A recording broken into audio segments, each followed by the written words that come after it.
Olá para você, telespectador internauta, seja bem-vindo a mais uma edição do Câmara em Pauta. No programa de hoje nós vamos falar sobre os 20 anos do Bolsa Família, completados em outubro deste ano, dia 20 de outubro. Então nós vamos tratar neste programa de um panorama desse benefício e também sobre a sua evolução, o impacto na vida, não só dos brasileiros, como também dos guarulhenses. E a gente também vai comentar aí os desafios do Bolsa Família na atualidade. Para você ter uma ideia, só no mês de setembro deste ano, 21 milhões de famílias, ou 21 milhões de famílias aqui no Brasil, e mais de 114 mil famílias em Guarulhos, receberam esse programa de transferência de renda. E para tratar desse assunto, nós convidamos o Pedro Ferreira de Souza, que é doutor em Sociologia pela Universidade Federal de Brasília e também pesquisador do IPEA, que é o Instituto de Pesquisa Econômica Aplicada. Muito obrigada por ter aceito o nosso convite. Eu que agradeço, é um prazer. Bom, a gente recebe também hoje o Daniel Espiridão, ele que é bacharel em Gestão de Políticas Públicas pela USP e também é o coordenador do Cadastro Único e também programas sociais aqui de Guarulhos. Muito obrigada também por ter reservado um espaço na agenda para atender o nosso convite. Eu que agradeço pelo convite, é uma honra estar presente no programa hoje. Então, vamos começar a falar sobre esse assunto, em primeiro lugar, para entender qual que é o objetivo principal do Bolsa Família. Daniel, você que trabalha ali principalmente com a entrada, né, das pessoas, a gestão desse cadastro único, qual que é a função, o objetivo primordial do Bolsa Família? O objetivo primordial do Bolsa Família é retirar as famílias da pobreza, né? Antigamente extrema pobreza, atualmente o corte que foi definido pelo programa é retirar as famílias da situação de pobreza, né? E fazer com que elas saiam desse ciclo de pobreza através do programa. O programa de transferência de renda, ele tem 3 dimensões, o programa Bolsa Família. A primeira dimensão é a transferência de renda, o alívio imediato da pobreza. A segunda dimensão é o cumprimento, né, das condicionalidades do programa, educação, saúde, assistência social. E a terceira são os programas, né, que ajudam a dar uma porta de saída para as famílias, para elas poderem romper o ciclo de pobreza. Uma dúvida que as pessoas têm, né? Existem o que se chama de famílias unipessoais no Bolsa Família, porque a gente, toda vez que fala do programa, a gente lembra aí da mãe, geralmente mãe, pai, filhos, ou da mãe com filhos, enfim, né? É sempre alguém com dependentes. Fala um pouquinho também sobre essas famílias unipessoais. As famílias unipessoais foi um fenômeno que aconteceu a partir da implementação do auxílio emergencial, que depois se transformou no Auxílio Brasil. Houve uma desconfiguração assim da cesta de benefícios, né? O Bolsa Família sempre foi um programa que ele pagava um valor, mas ele era composto por uma cesta de benefícios, né? As crianças recebiam um determinado valor, os adolescentes recebiam um outro valor, gestantes e nutrizes. Então, o valor final que a família recebia era baseado na composição familiar, né? A partir do momento que é definido um valor único para as famílias, um valor único de benefício, há um incentivo, né, para que as famílias desmembrem seus cadastros para cada um receber o seu próprio benefício, né? A gente começou a observar esse fenômeno, né, essa exponenciação do número de famílias unipessoais exatamente por causa dessa remodelação do programa que acabou incentivando esse tipo de desmembramento e ferindo diretamente o conceito de família do cadastro único. Agora vamos falar um pouquinho lá de 2003, né? Vamos voltar 20 anos, né? Pedro, Quando a gente pensa no momento em que o Bolsa Família foi criado, né, aqui a gente tem alguns dados, né, o benefício básico era de R$50, podia chegar até 95, dependendo do número ali de crianças, eram 15 por criança, né, R$15 por criança, e era concedido também para famílias com renda de até R$50, né. Primeira coisa, a gente queria saber como é que se estabelece a linha da pobreza para poder identificar, né, até o Daniel falou, né, a ideia é retirar as famílias dessa linha da pobreza, né, extrema pobreza, e também o que esse benefício representou para as famílias, né, para a economia das famílias naquela época. É uma ótima pergunta, né? O Bolsa Família ele surgiu já com um processo de amadurecimento, né? As primeiras iniciativas locais, elas começaram ainda nos anos 90, mas ganharam, e depois o governo federal criou alguns programas também que eram um pouco concorrentes entre si. O Bolsa Família ele veio para unificar, né? Que existia o Cartão Alimentação, o Bolsa Escola Federal, enfim, uma série de programas um pouco sobrepostos. Ele unificou e expandiu muito a clientela, né? O público desses programas deu bastante racionalidade, então...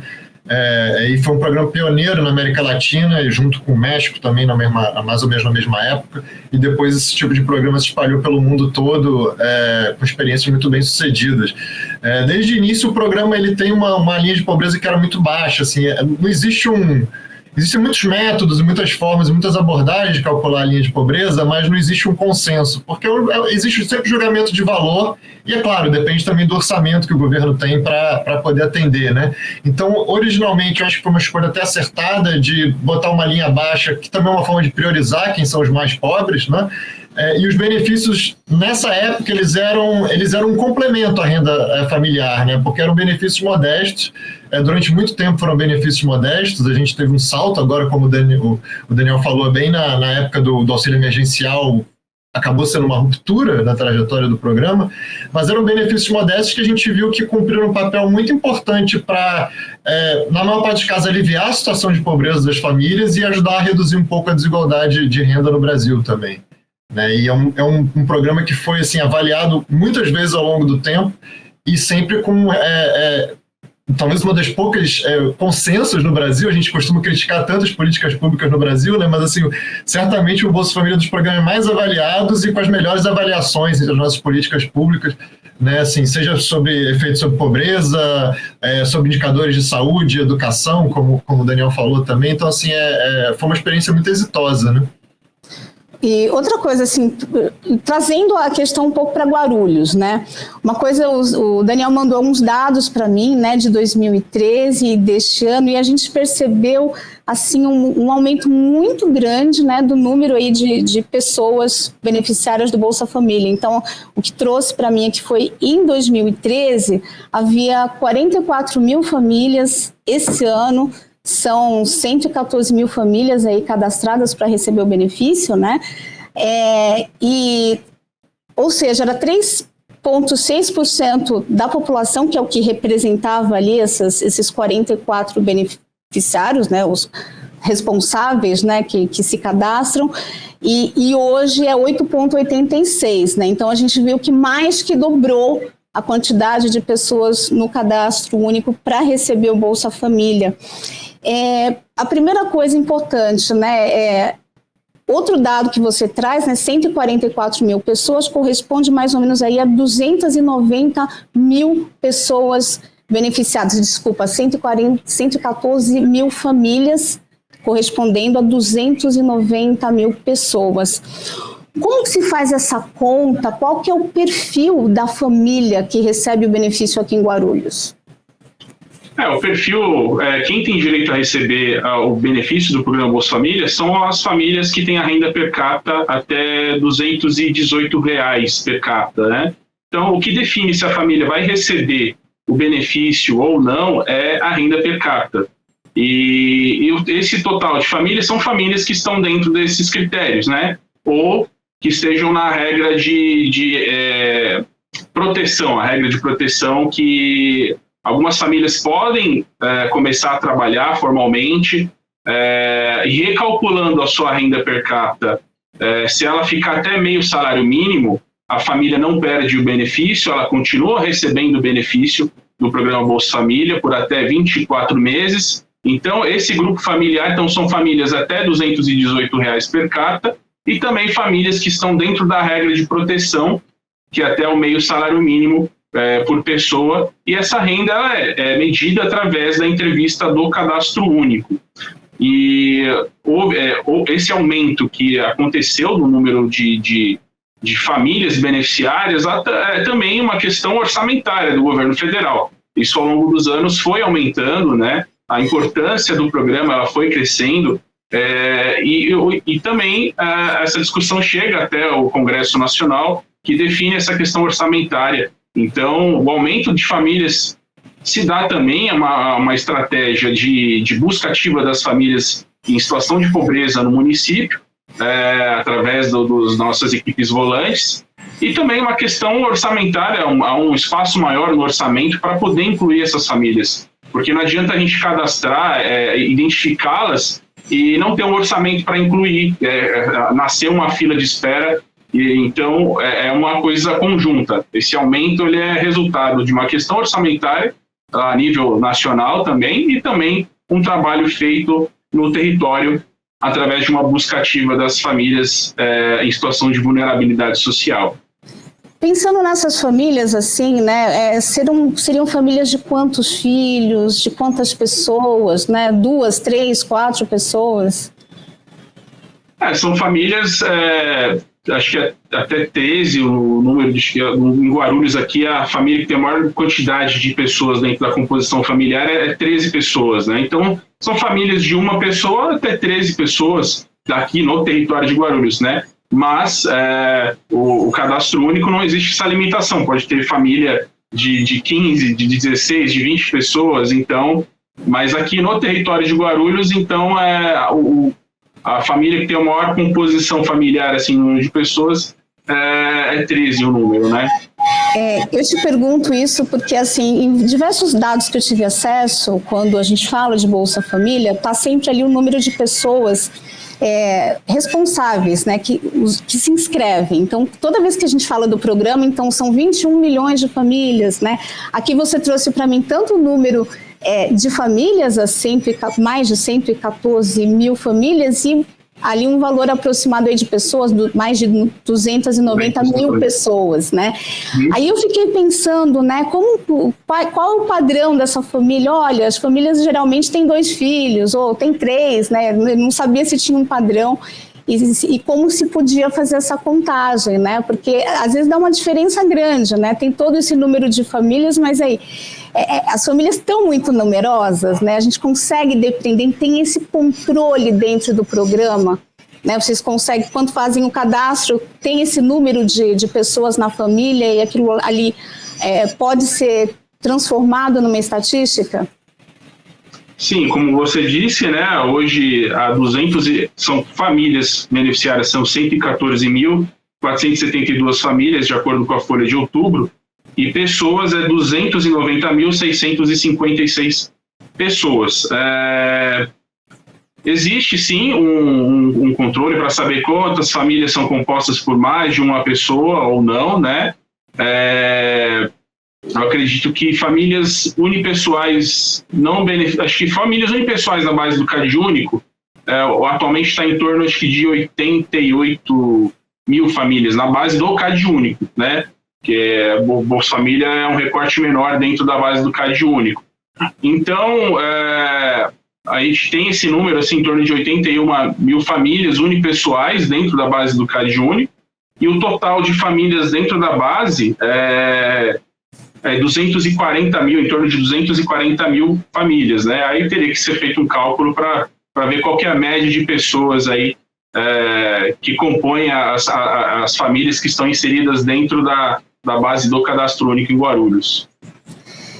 Agora, uma coisa importante, né, pensando nessas mudanças que aconteceram, né, que você mesmo falou, né, Daniel, no Bolsa Família, Pedro, a gente pode dizer que o auxílio emergencial, de alguma maneira, possibilitou essas mudanças no Bolsa Família, de aumentar, inclusive, o valor do benefício antes, né, da pandemia, a média de benefício recebido pelas pessoas de modo geral era de R$ 189, né, pelas famílias, e o auxílio emergencial veio com R$ 600, né? Aí teve todo um ajuste, o auxílio emergencial destinado inicialmente para autônomos, desempregados e também microempreendedores, né, individuais, foi estendido, né, para os beneficiários do Bolsa Família. Isso é que causou, de repente, uma mudança na percepção do que era necessário de renda para poder sobreviver? Eu acredito que sim. Assim, é difícil afirmar essa relação causal, mas se a gente pensar, o Bolsa Família ele estava muito estável, assim, ao longo do tempo, mas a partir da recessão ali de 2014, 2015, 2016, o programa ele tinha sido um pouco congelado em termos reais, né, assim, em termos nominais, né? Então, assim, o volume de dinheiro não diminuiu, mas como a inflação estava alta, o valor dos benefícios foi caindo, então, assim, o programa estava um pouco cambaleante quanto à capacidade de proteção dele, né? Porque a inflação foi alta em alguns anos ali, não estava muito tempo sem ter reajustes razoáveis e tal, e deixou todo mundo muito preocupado, e havia um grande, entre muita gente, eu inclusive que estudo o programa, pensando assim, não, o que está impedindo o programa de ser melhor é a falta de dinheiro. Ele precisa de mais orçamento, porque ele funciona bem, o trabalho das equipes aí até, né, o Daniel como responsável pelo CAD Único em Guarulhos, assim, o trabalho das equipes nos municípios é fantástico, mas estava precisando, assim, teve esse momento.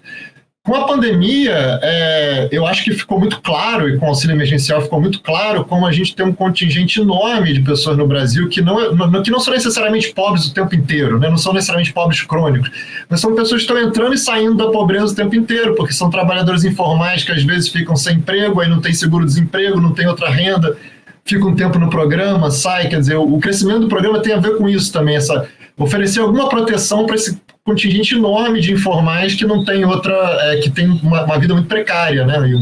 E às vezes, por condições climáticas ou de saúde, etc., se fica sem emprego, não tem a quem recorrer.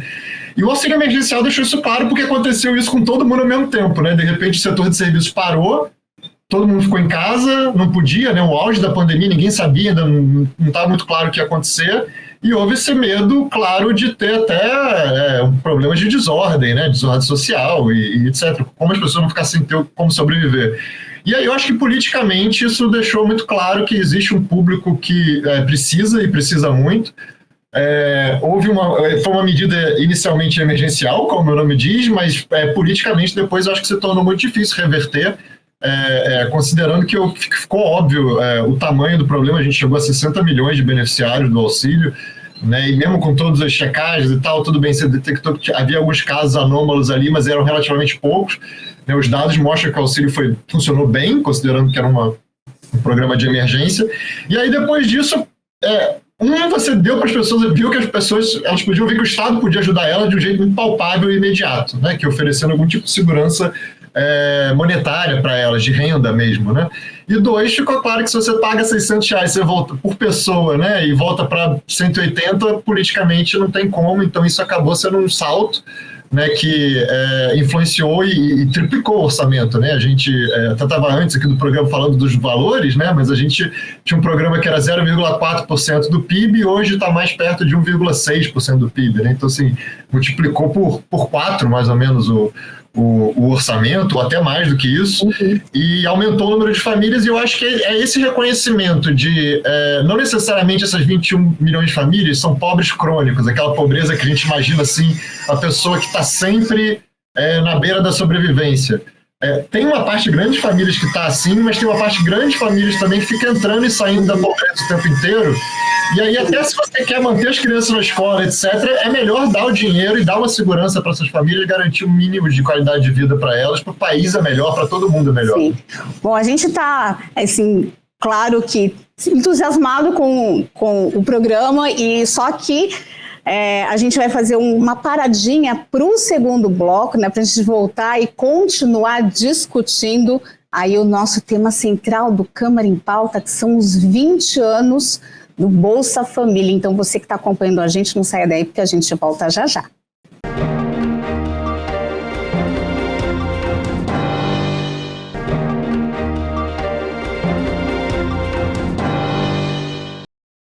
De volta com Câmara em Pauta, o assunto que nós estamos falando hoje são os 20 anos do programa Bolsa Família. A gente está conversando, tratando desse tema com os nossos dois convidados, o Pedro Ferreira Souza, ele que é pesquisador do IPEA, e também com Daniel Espiridão, que é coordenador do Cadastro Único e Programas Sociais de Guarulhos. Bom, a gente terminou o bloco anterior falando ali das modificações que houve com relação ao valor do Bolsa Família, né? Para cada família, inclusive para as crianças.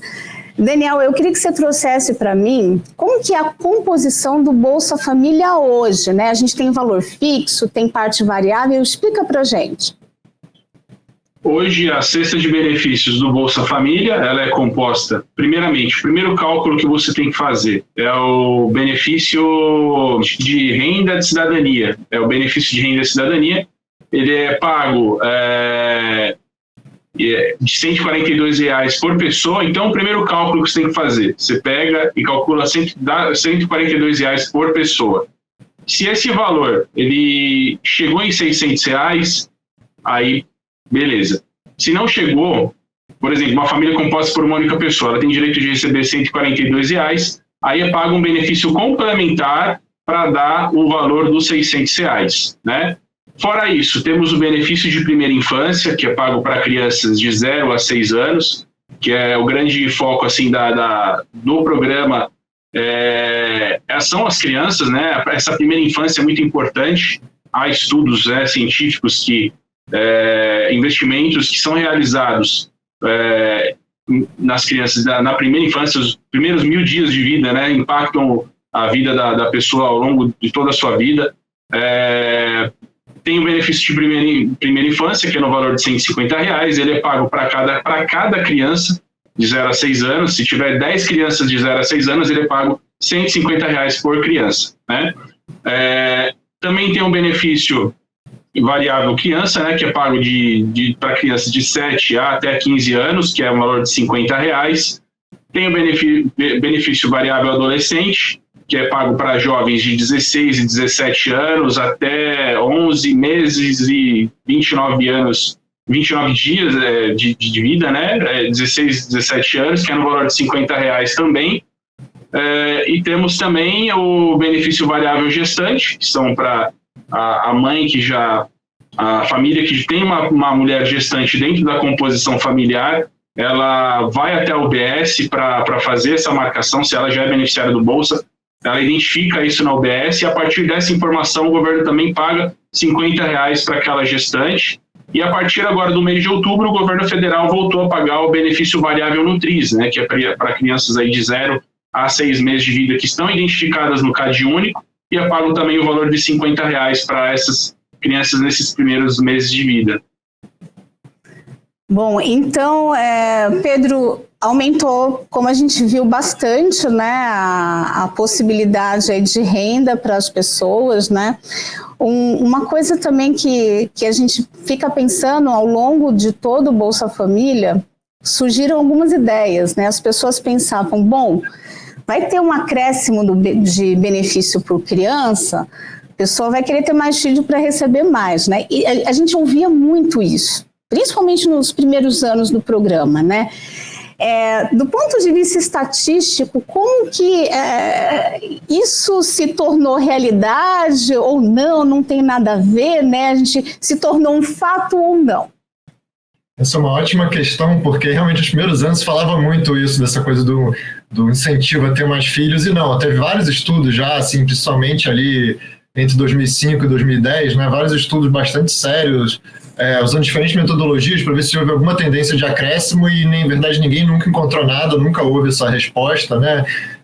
Até um certo bom senso sugere que não haveria, né? Na época os benefícios eram muito pequenos, pensar que alguém vai ter um filho para receber 30, sei lá, 50 reais que fosse a mais é um pouco difícil, né? Porque de acreditar, considerando que no mínimo, o custo de uma criança vai ser muito maior do que esse, mas isso não se refletiu nos dados, não houve esse tipo de aumento no número de filhos. Na verdade, a gente vê há algum tempo que as famílias mais pobres do Brasil, o número de crianças está diminuindo também muito rapidamente, assim como no Brasil como um todo, né? A gente está, hoje mesmo, né, teve uma divulgação do censo mostrando o envelhecimento da população muito mais rápido até do que se imaginava.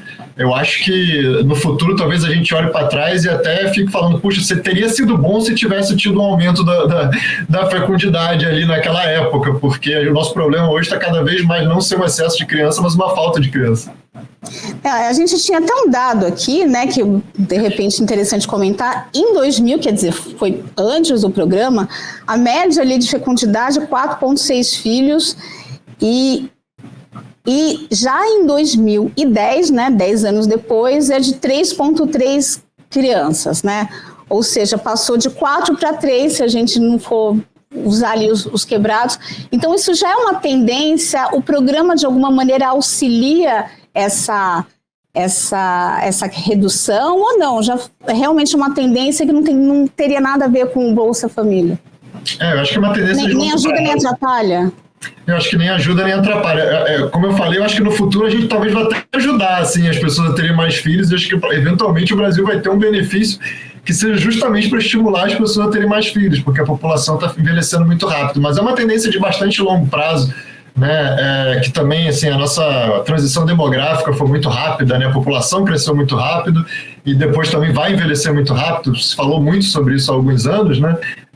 Mas isso é muito nítido, pelo menos desde os anos 90, assim, esse envelhecimento rápido, essa diminuição do número de filhos, ela vai continuar ainda, né? A gente já vê alguns países europeus, e no Japão é sempre o caso famoso, né, de que a população em breve vai até começar a diminuir, né? E o Brasil não está tão longe disso assim, não. Então, acho que o programa, no futuro, é bem provável que a gente veja algo ainda mais assertivo para tentar estimular as pessoas a terem filhos, não só beneficiários do Bolsa Família, mas assim, da população como um todo.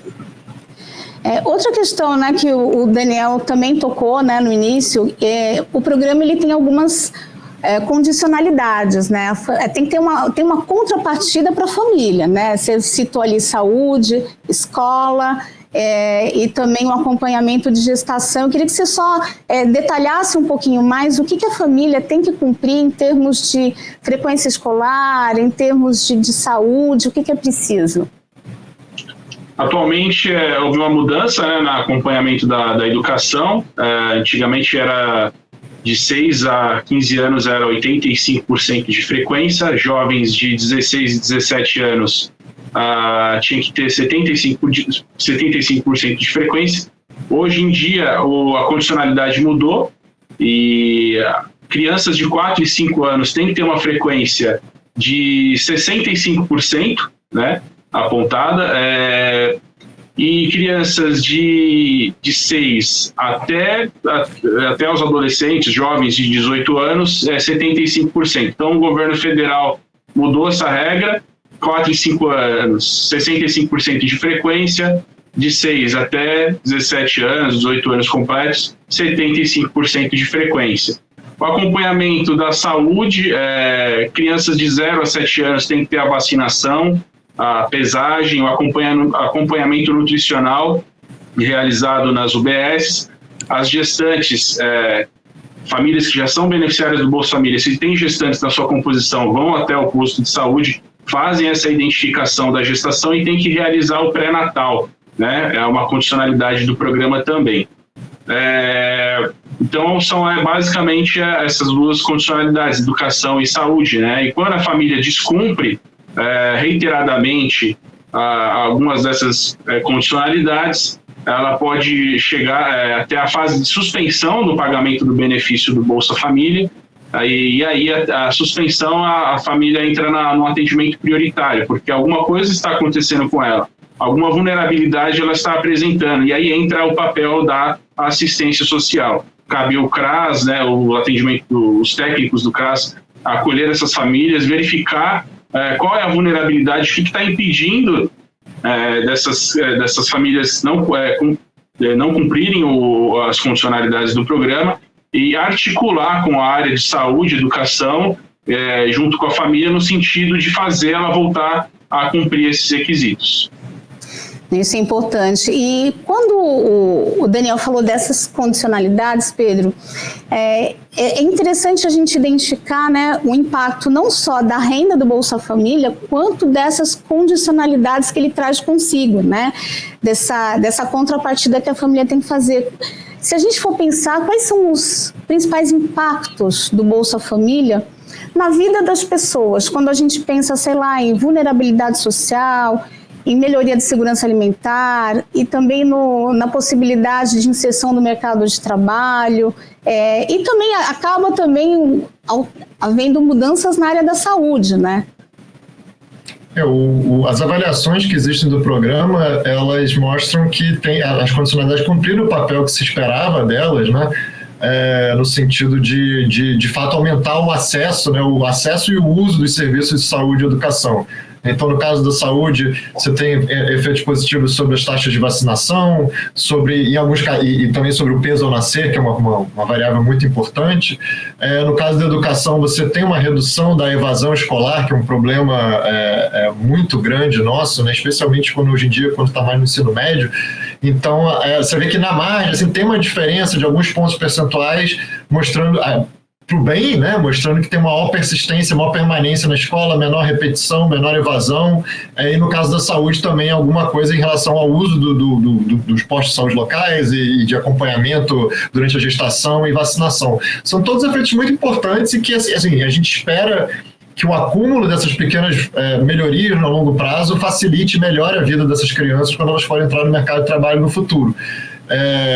A única coisa que, evidentemente, assim, eu sempre gosto de falar é que, assim, é claro que o Bolsa Família sozinho não vai resolver todos os nossos problemas, né? Então, o programa está dando aquele empurrãozinho que ele pode dar para os direitos das crianças serem respeitados e elas terem uma formação e um capital humano, né, uma educação melhor e mais saúde, mas é claro que para a gente garantir que no futuro esse ciclo de pobreza vai ser quebrado, precisa de muito mais coisa que também colabore, né? Mas isso aí é algo que todos nós assim, temos que ter em mente. Tem dados, inclusive, do IPEA que mostram que 3,4 milhões de pessoas saíram da pobreza extrema e 3,2 milhões de pessoas ultrapassaram a linha da pobreza, né? Quando a gente olha para isso, a gente consegue dizer se o programa atendeu aí o objetivo principal, aquele objetivo essencial que a gente falou lá no início, né, no primeiro bloco? Sim, eu acho que sim. Talvez essa certamente é a principal consequência do programa, né? Claro que você está dando dinheiro para as famílias, você espera que a principal reação seja que as famílias pobres deixem de ser pobres, ou no mínimo se tornem muito menos pobres, né? E a gente vê isso com números muito bons. Agora, então, nesses últimos anos, e 2022, e eu espero que em 2023 os números vão ser ainda melhores, porque agora a gente tem um desenho mais definitivo do programa, com um orçamento grande, e não é à toa, assim, se a gente compara, por exemplo, toda a redução de pobreza que aconteceu nos últimos anos, né, que foi, se pegar 2022 até acontece uma boa redução de pobreza, toda ela está associada às transferências, né, e não o mercado de trabalho, ele está ainda estava, né, muito ruim para as famílias mais pobres. Então, nesse contexto específico, eu acho que esse tipo de programa de transferência assistencial tem um valor absurdo para garantir um mínimo de padrão de vida para as famílias, um básico, e ao mesmo tempo também dar um mínimo de segurança para as famílias, porque não é só a renda hoje, né, em outubro ou novembro, e sim aquela família saber que em dezembro, janeiro também vai contar pelo menos com esse rendimento, facilita, né, a vida e a organização das famílias pobres. Daniel, pensando aqui em Guarulhos, né, a gente trouxe uns dados do estudo do IMDS, uma pesquisa que foi feita pelo Instituto Mobilidade e Desenvolvimento Social.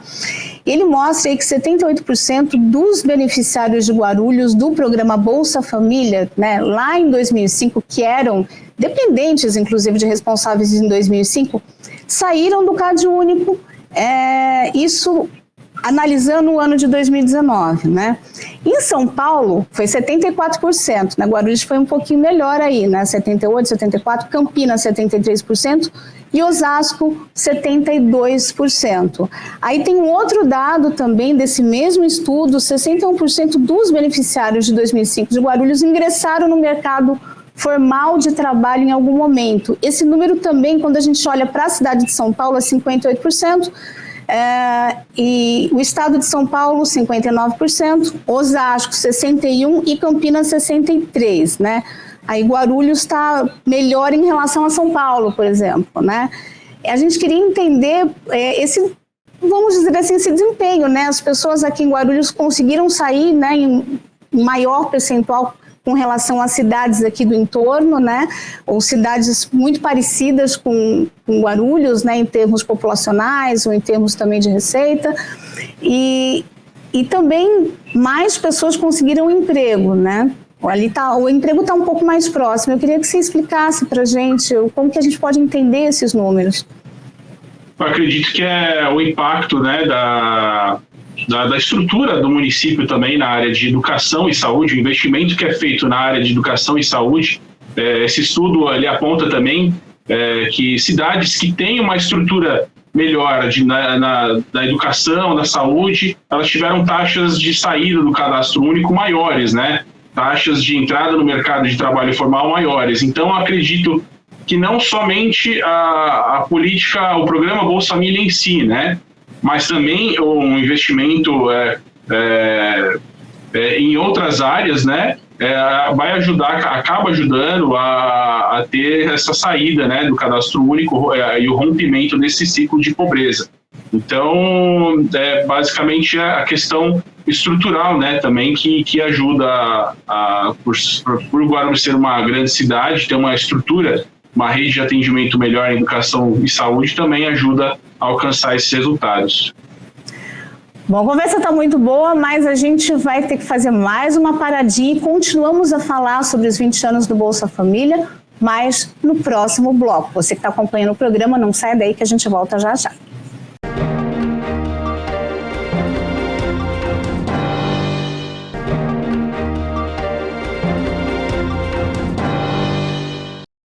De volta com Câmara em Pauta, nós estamos falando hoje sobre os 20 anos do Bolsa Família.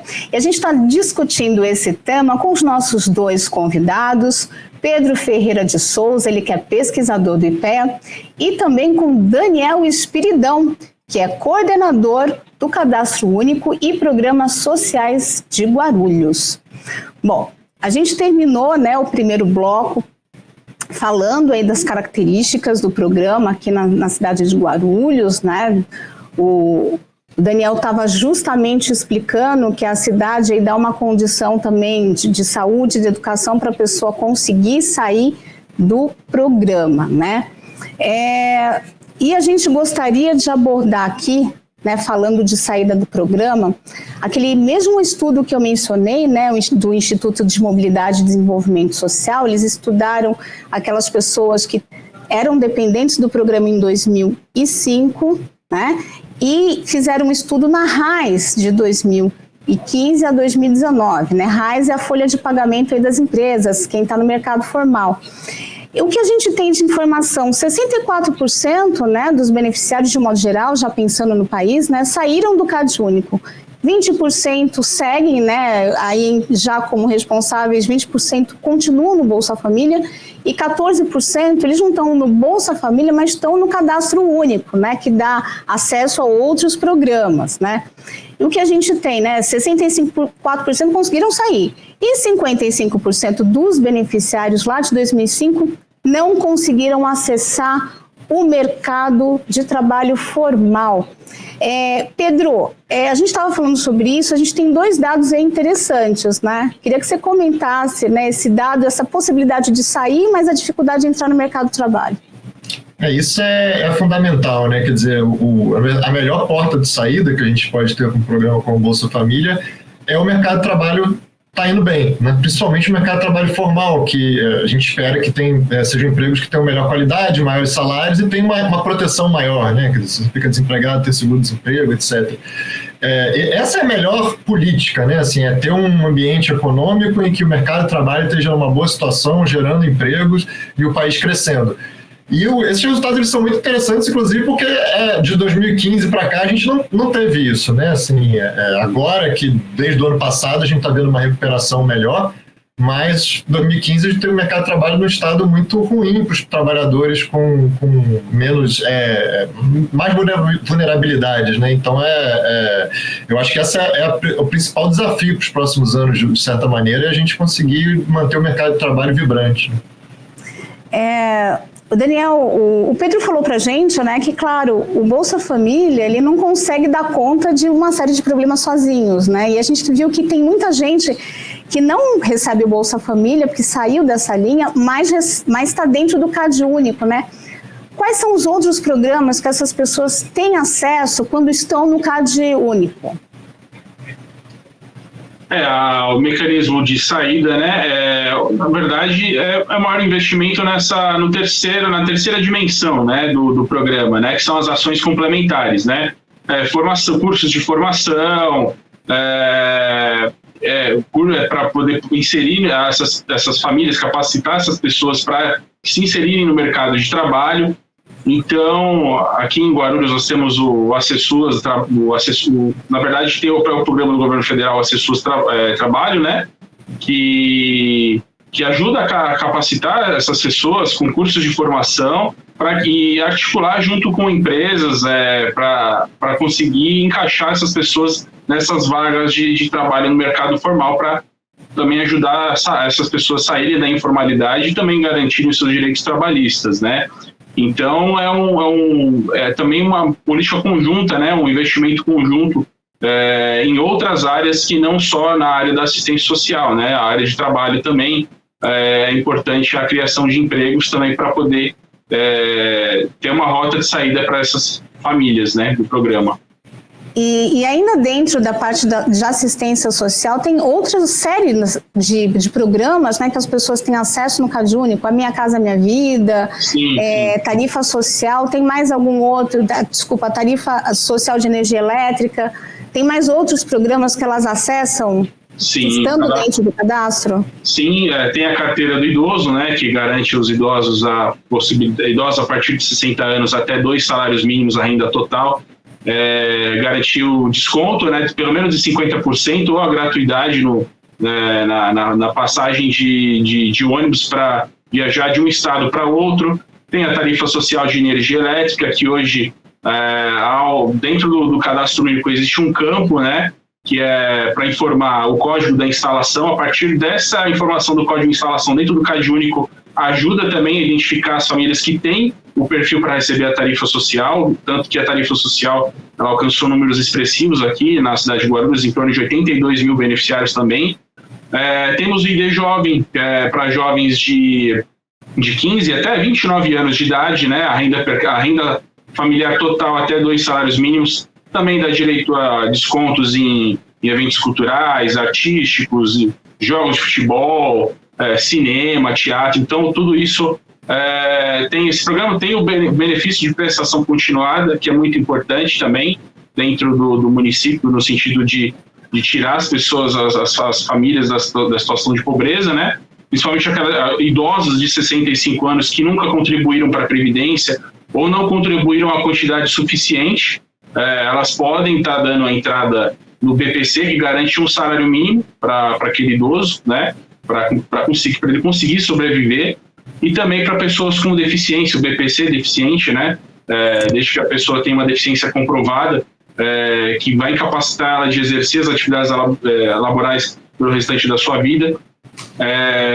Também feito através do cadastro único, faz o cadastro único e depois marca no INSS aquele laudo, né, investigativo da questão da capacidade laborativa da pessoa. São vários programas, só para a gente ter uma ideia, né, de que não tem só o Bolsa Família. A gente está dando esse destaque, mas eu acho importante porque ele, como o Pedro falou, sozinho ele não resolve, né? Eu queria que vocês dois pensassem, vou falar com o Pedro agora, mas também quero a opinião do Daniel, o que é preciso para dar um melhor suporte para o Bolsa Família, né, para garantir que as pessoas efetivamente consigam ultrapassar aí essa crise, né, e consigam sair do programa e ultrapassar não só a linha da pobreza, mas se manter fora dessa linha. Olha, essa é uma pergunta, assim, a pergunta de $1 milhão, né? Mas eu acho que a primeira coisa é continuar sempre aperfeiçoando o programa, né? Como eu já falei, assim, o cadastro único é uma ferramenta sensacional para isso no Brasil, né? O Daniel deixou bem claro como ele tem um cardápio muito grande de programas que usam o cadastro único como fonte. Então, assim, a qualidade de dados do cadastro é fundamental, tem sido fundamental para o sucesso do Bolsa e de outros programas. Não deixar, sempre continuar aperfeiçoando e investir tudo que for necessário para manter isso.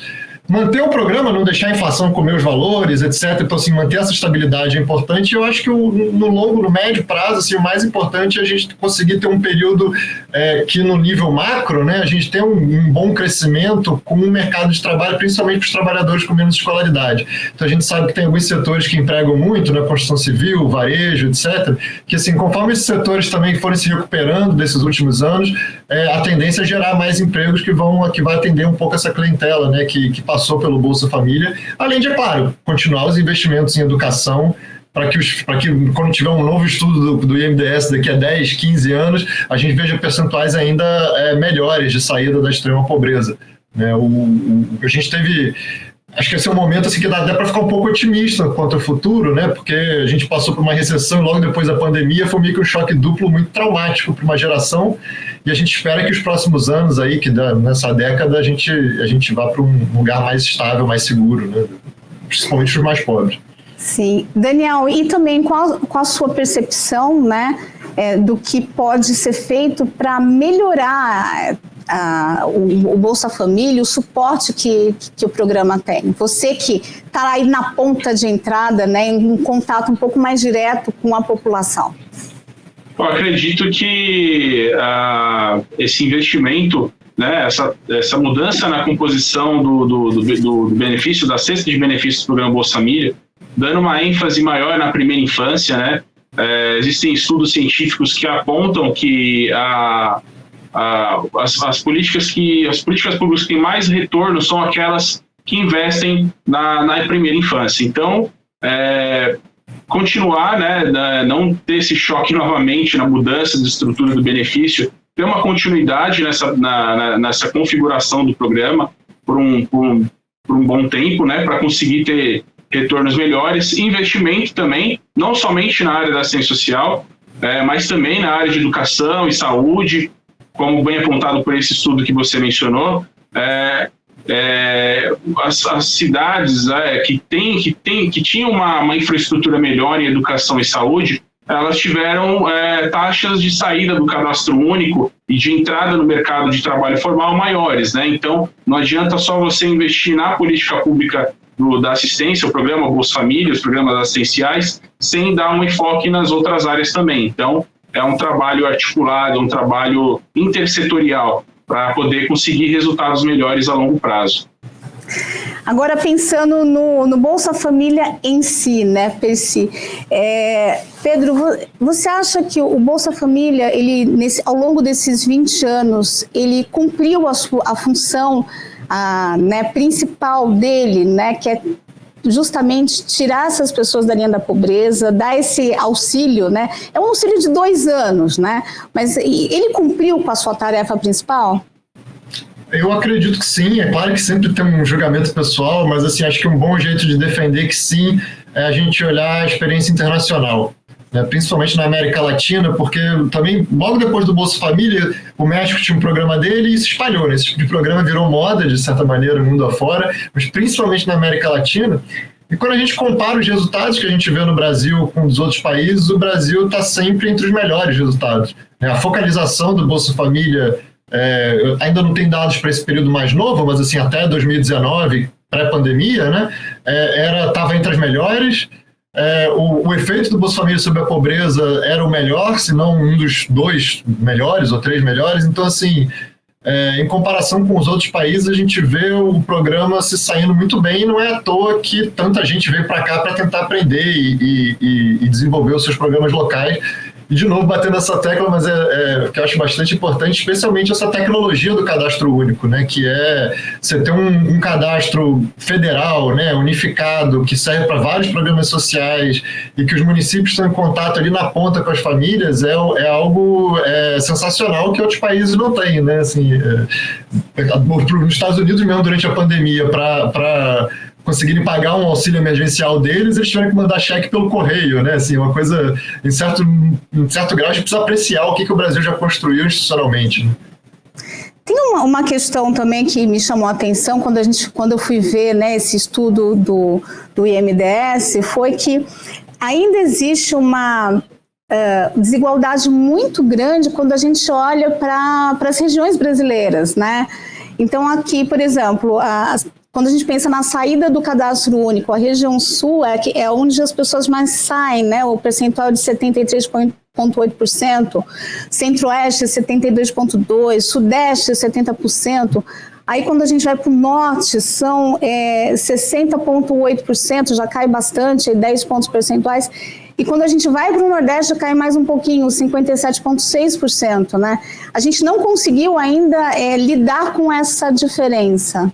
A desigualdade regional no Brasil é muito grande, né? Houve alguma melhora ali nos últimos 30 anos, vamos botar assim, mas é uma desigualdade muito grande, é um nível muito maior do que outros países, os Estados Unidos mesmo, que eu acabei de falar, e tem uma desigualdade regional muito menor. E esses números, eles basicamente refletem o tamanho do mercado formal de cada região, né? A gente sabe que a informalidade é maior nas regiões mais pobres e o mercado formal, assim, você ter uma carteira assinada, embora também o mercado formal tenha muita rotatividade, mas você ter uma carteira assinada acaba sendo o melhor seguro, a melhor solução para garantir que aquela família vai estar acima da linha de pobreza, né? E óbvio que lugares onde o mercado formal é menor, né, que a gente não precisa avançar mais, eles acabam tendo mais dificuldade de conseguir isso. Certo. Agora vamos aí para o Daniel. Daniel, eu queria também que você avaliasse, né, que, na tua opinião, se o Bolsa Família cumpriu com o seu objetivo que você mesmo descreveu no início do programa. Ou tem cumprido, na verdade? Não, tem cumprido, né, o objetivo de tirar as famílias na situação de pobreza, né? Só esse ano aqui em Guarulhos foi repassado para as famílias em torno de 690 milhões de reais, né? E a gente tem, inclusive, estudo do IPEA, né, que a cada real investido no Bolsa Família, ele tem um retorno de R$1,75, R$1,78, ou seja, até o final do ano, olha o impacto na economia de Guarulhos, né? De mais de 1 bi, vai passar, fazendo os cálculos, vai passar de mais de R$1 bilhão. Então, assim, o programa ele tem ajudado, sim, a tirar as famílias da situação de pobreza, né? Fazendo circular o dinheiro na economia local, gerando empregos, né? Tanto formais como informais também. Só que ainda existe um desafio grande ainda, né? Existem famílias que estão em situação de pobreza, que ainda estão fora do cadastro único, e aí cabe o trabalho municipal de busca ativa, né, de identificar, caracterizar essas famílias dentro do cadastro único, e para que, identificando elas, verifique se elas têm o perfil para receber ou não o Bolsa Família, incluí-las no programa e romper esse ciclo de pobreza. Agora, você acabou de dizer algo importante para a gente, né? Que tem gente fora do cadastro único. Muita gente que pode estar assistindo aqui o Câmara em Pauta, necessariamente a pessoa não precisa do Bolsa Família, mas ela conhece alguém que precisa e de repente que não está. Como é que a pessoa faz esse cadastramento? Nós aqui em Guarulhos nós temos 12 CRAs atualmente, né? Os CRAs fazem o cadastro único. Nós temos a central do CadÚnico, que fica ali na região do Bom Clima, que atende famílias de qualquer território da cidade. Nós temos 4 unidades móveis atualmente também, que circulam os bairros da cidade. Atualmente um está ali no Céu Bom Sucesso, o outro está na Escola Chico Mendes e o terceiro está no Céu Presidente Dutra. E a van do CadÚnico, né? Ela vai circular, os que estão nesses 3 que eu falei para vocês são os CadMóveis, né? Então eles estão nesses 3 locais. E também temos a van do CadÚnico, que ela vai circulando, fica normalmente 2 semanas em cada bairro, né? Por uma questão de mobilidade, né? Ela tem essa facilidade de locomoção. diferente do CAD móvel, que é um trailer, ele tem um prazo maior de permanência no local. Então nós temos toda essa malha, essa rede de atendimento, né, que a pessoa pode estar procurando para fazer o cadastro único. A central do CAD único fica ali na Avenida Bom Clima, 425, e nós estamos lá de portas abertas para receber esse nosso público aí da cidade. Bom, rapidamente a gente chegou ao final do programa. Eu gostaria de agradecer a participação, né, de vocês dois, né, do Pedro e também do Daniel. E eu queria dar um tempinho rapidinho para vocês aí fazerem as suas considerações finais, bem breve. Daniel. Bom, foi um prazer, uma honra estar participando desse programa. Eu entrei na Prefeitura de Guarulhos em 2011, exatamente no Cadastro Único. E assim, mudou muito a visão que eu tinha a respeito do programa. Hoje eu tenho uma visão totalmente diferente. Eu sei a importância que esse programa tem na vida das pessoas, principalmente das pessoas mais necessitadas, né? E assim, é um orgulho, mais de quase 12 anos trabalhando com isso, e é um prazer enorme para mim. E estar falando com vocês a respeito disso é uma honra. Por favor, Pedro, suas considerações finais. Também é um prazer gigantesco estar aqui conversando com vocês. Sempre também, eu adoro ouvir o Daniel, ouvir quem trabalha na ponta de verdade. Eu acho que tem muito do mérito do programa e acima de tudo, também é um prazer poder falar de um programa que funciona, né, do programa que é bom. No Brasil, a gente tem muito exemplo do contrário, então é bom, às vezes, né, dar aquela... elogiar um pouco o que a gente consegue construir, é importante reconhecer isso. Bom, agradeço novamente aos nossos convidados e agradeço também você, telespectador internauta, que acompanhou o programa com a gente até agora. E convido você a assistir a toda a nossa programação e também as próximas edições do Câmara em Pauta. Até lá!